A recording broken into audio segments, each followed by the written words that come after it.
Prince Harry did this, everybody was kind of shocked, you know. The story, of course, was that he did request permission to go to Canada, if you remember all of that particular backlash and story. And this was very, very hurtful to his elder brother, of course, His Royal Highness the Prince of Wales, Prince William, for obvious reasons. This was a big event, the Earthshot over in Brazil, and we all know that backstory. But of course, Harry is petulant and doesn't really believe that he's being given a fair crack of the whip.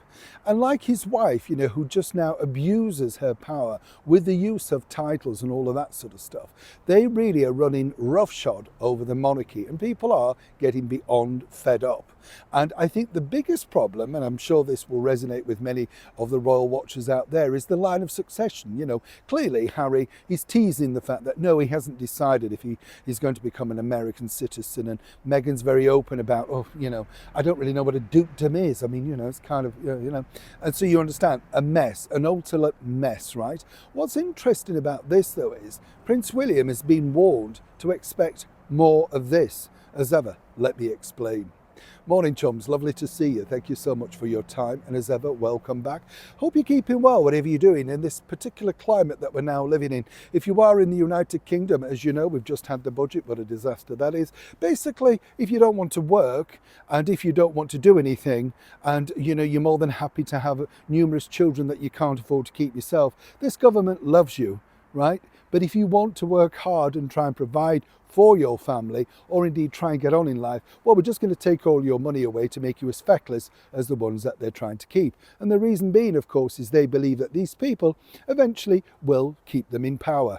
They're not very bright. Well, we know that with Rachel, don't we? Absolutely. It's a little bit like some might suggest, of course, Prince Harry. Not too bright. If you remember, cast your mind back, a couple of months back now, he very famously told the world he was going to be sharing his diary, remember, his royal diary. I mean, what diary? As I said, you know, what does this bloke do all day?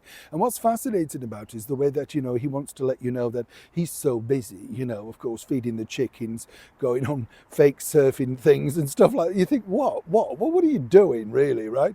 Now, what I find fascinating about this is the fact that both he and Meghan, and let's not forget, Meghan is a very cruel, mean girl. You know, she didn't need to launch her series just around the same time as Catherine, the Princess of Wales, much loved and admired Carols at Christmas. And she's her own worst enemy, right? I mean, you know, I'm not pitching the girls at each other, and I should say ladies, right? But, you know, the girls, whatever. Because if she'd have been clever and let Catherine have her moment in the spotlight, maybe she could have picked up some of the warm glow of that had she put out hers a week later. But no, petulant beyond belief.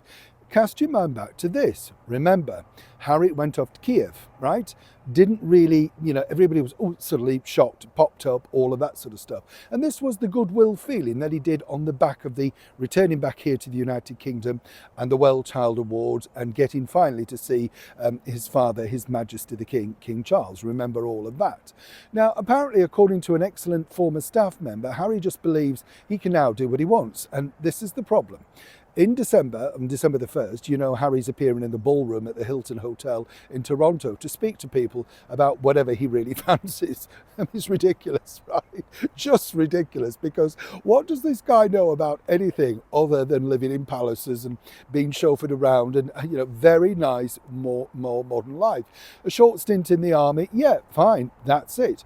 William, I would suggest, has cultivated a far more strong image in the sense of that, you know, he's still very interested in many of the things that his late mother, like shelter, crisis, all of that sort of stuff, started off with him in a young age. You get the feeling Harry's just hooking his thing and saying, we'll do that, we'll do that. Nothing charitable looks good on Harry. We found that with Senator Barley and Dr. Sophie Chanduka. But according to an excellent source, Harry now is basically done with being polite to his elder brother and indeed His Majesty the King. So he fancies doing things like this, popping up more or less around the same time, coincidentally, you know, while they're trying to do good works. Well, so be it, because according to Harry, he offered the olive branch, the infamous olive branch, right? And bottom line is, said, well, you know, I'll do this then.